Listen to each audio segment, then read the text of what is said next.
বাংলাদেশকে একটা বার্তা দিতে চাই।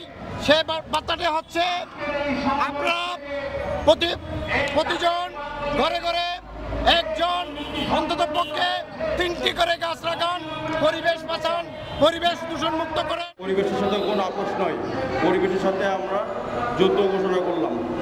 আজ থেকে আমরা পরিবেশে যারা ক্ষতি করতে চাই তাদের বিরুদ্ধে আমরা যুদ্ধ ঘোষণা করলাম। কথা হচ্ছে যে কোনো বিনিময় হোক আমরা নেক্সট জেনারেশনের জন্য, আগামী প্রজন্মের জন্য আমরা সুন্দর একটা পরিবেশ, বাংলাদেশের সবুজ শ্যামল পরিবেশ উপহার দিয়ে যেতে পারি, এটাই আমাদের চাওয়া পাওয়া।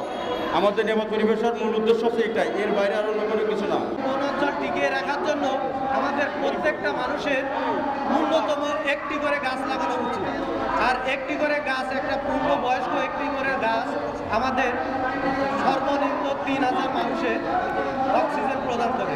আর এই গাছের জন্য আমরা অক্সিজেন নিতে পারছি।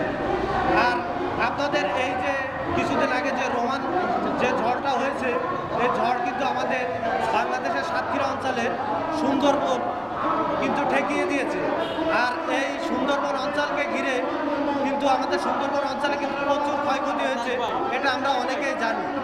আর যার জন্য আমাদেরকে বেশি বেশি করে গাছ লাগানো দরকার।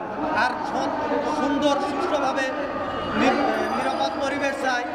এই নির্চার থেকে আমরা সবাইকে আহ্বান করতেছি যে একটি করে গাছ লাগান এবং পরিবেশ বাঁচান। আমার একটাই লাস্ট আপনাদের কাছে, দেশবাসীর কাছে মেসেজ থাকলো যে কম করে হলেও একজন ব্যক্তি 3টা করে গাছ লাগাবেন। এটা হচ্ছে আমার পুরো দেশবাসীর কাছে আহ্বান। এই বলে আমার বক্তব্য এখানে শেষ করলাম। আজকে বিশ্ব পরিবেশ দিবস এই উপলক্ষে আজকে এই প্রোগ্রামটা করলাম।